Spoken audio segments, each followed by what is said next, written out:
It's what I'm always curious about is that whole thing about right livelihood or dharma.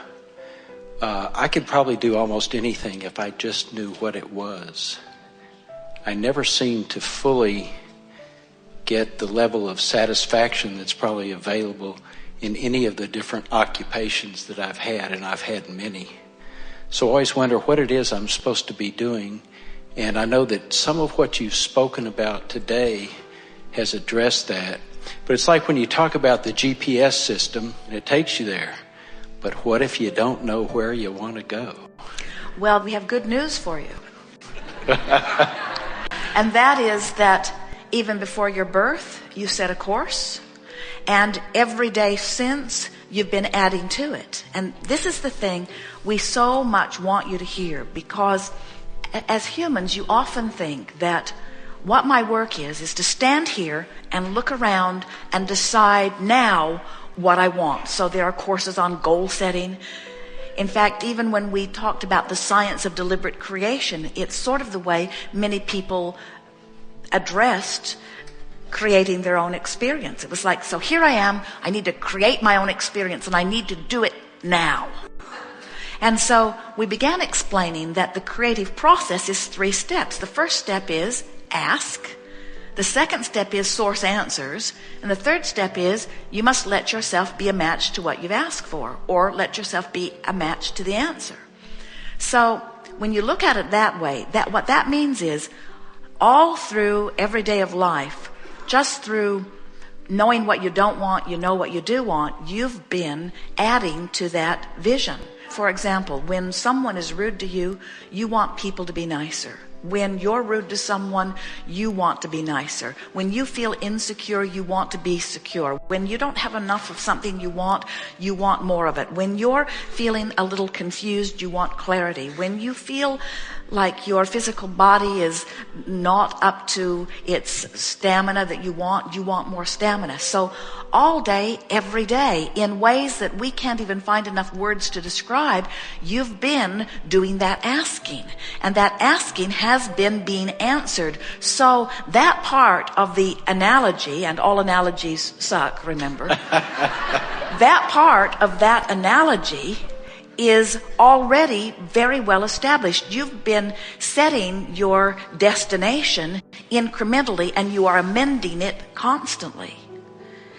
So much so that very often after the fact, you can see that. In other words, as Jerry and Esther are so happy evolving in this work, they can see that every single thing that either one of them did every day of their life prior to that was leading up to this. And they can feel that this is still in the process of expanding too. So when you get on to that signal, when you hear that beam and you begin moving in the direction of this thing that's been culminating for you, you don't have that question, and that's what you're reaching for. Because until you get on that track, and it's not really a straight and narrow path at all, until you catch hold of that signal and start moving in the direction of it, you often feel unfulfilled. And when you catch hold of that signal, even though it can take you through many different processes and up and down many different avenues, you can feel the rightness of the path, so to speak.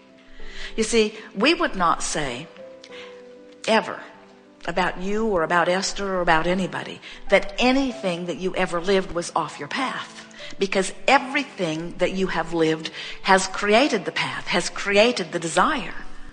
So now, with a little extra emphasis on chilling and flowing and letting go of the oars, that path shows up bright and vivid. So for example, give us some details, if you will, of some of the things that you've lived, and let us point out to you what's in vibrational escrow that we are knowing and feeling and calling you toward. When you say some of the things I've lived, you mean my occupations? Because that is the basis of this question, yes. What was your first employment that you recall? The first job I ever had was a summer job picking tomatoes for a farmer in East Texas. And how did you like that? I didn't like that very much. It was very hard work, and I was the only white person who worked there, and they all threw tomatoes at me every day.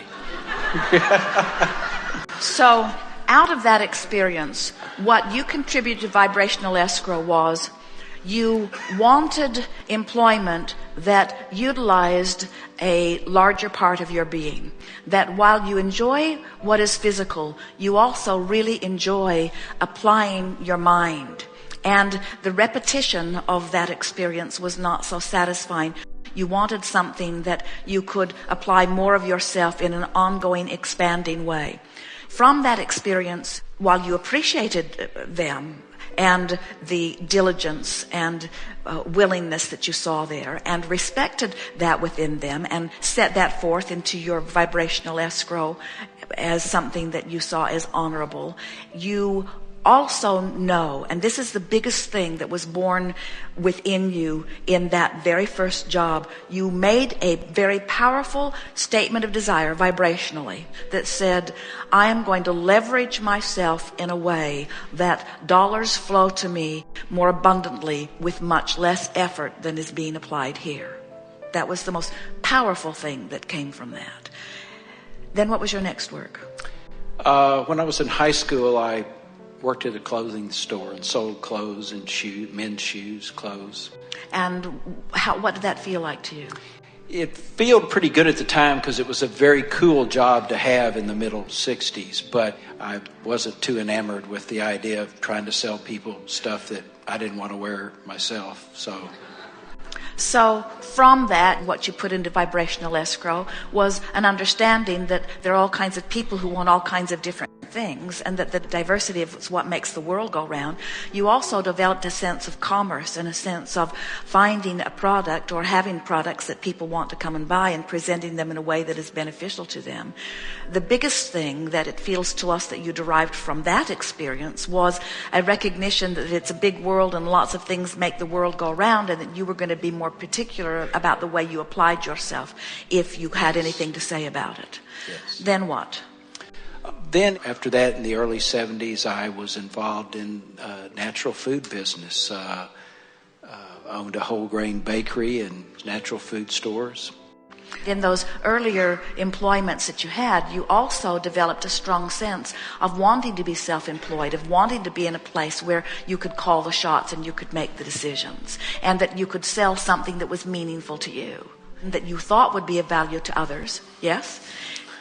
That's true. Can you identify what part of your life caused that desire to be there? In other words, it was something that you did on purpose.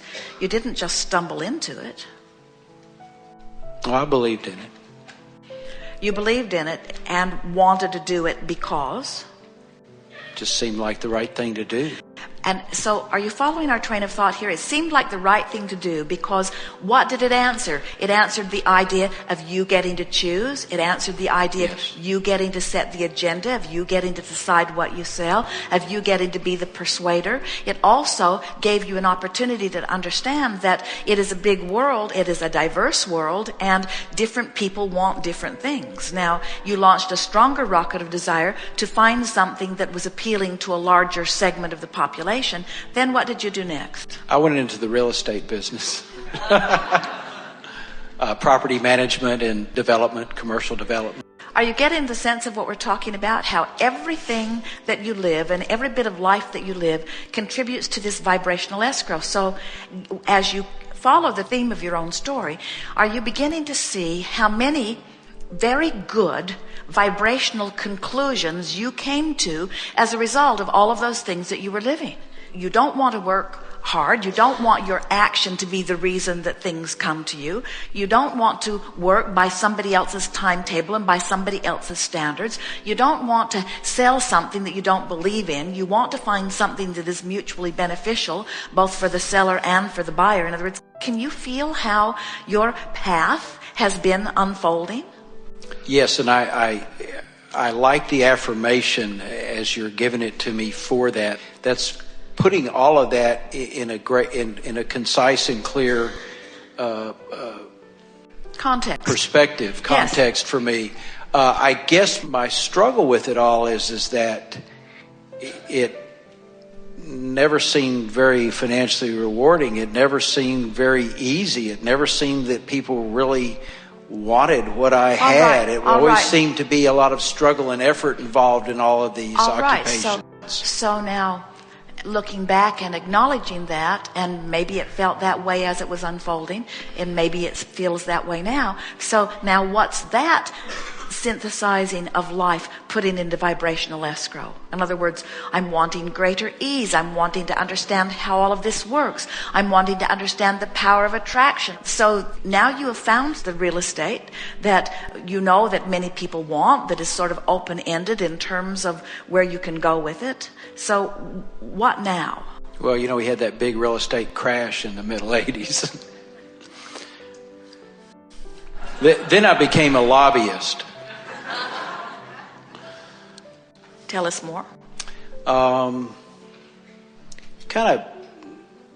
enjoyed that for a while because I had a lot of success, and I always represented projects that were win-win, where the community won, the developer won. In other words, the elected official, everybody felt like they got a win. So that went well for a while, and then kind of the political landscape changed, and that game didn't seem like a good game to play anymore. And then I started a hot air balloon company.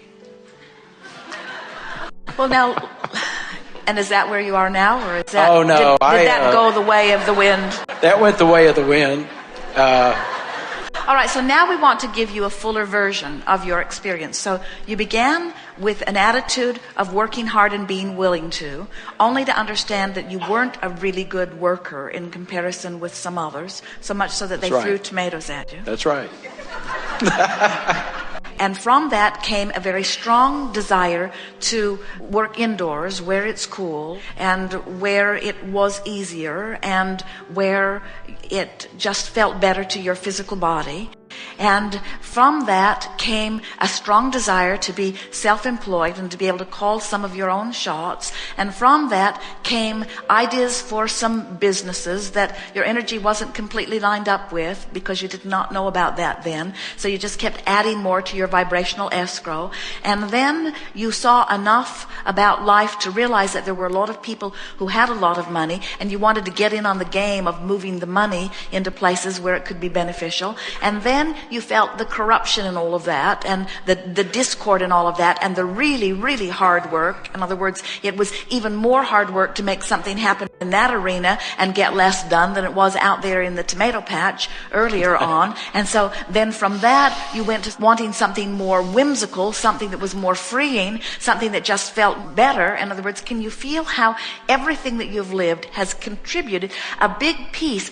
You see, the reason that you're not following this story with the enthusiasm that we are is because we can see the results that stand now in vibrational escrow. In other words, we see vividly the expanded you as a result of everything that you've lived. And we know that if you could get a full view of the expanded you that exists as a result of everything that you've lived, you would not want to undo one piece of any of it because of the contribution it has made to who you are. And everything that we are hearing from you sounds to us like your request of some information about how you can close that gap and be that person that you've become. You're not putting it into those words because you've not seen it in that way, but that literally is the pulling that you feel inside. Did we get there for you? Yes.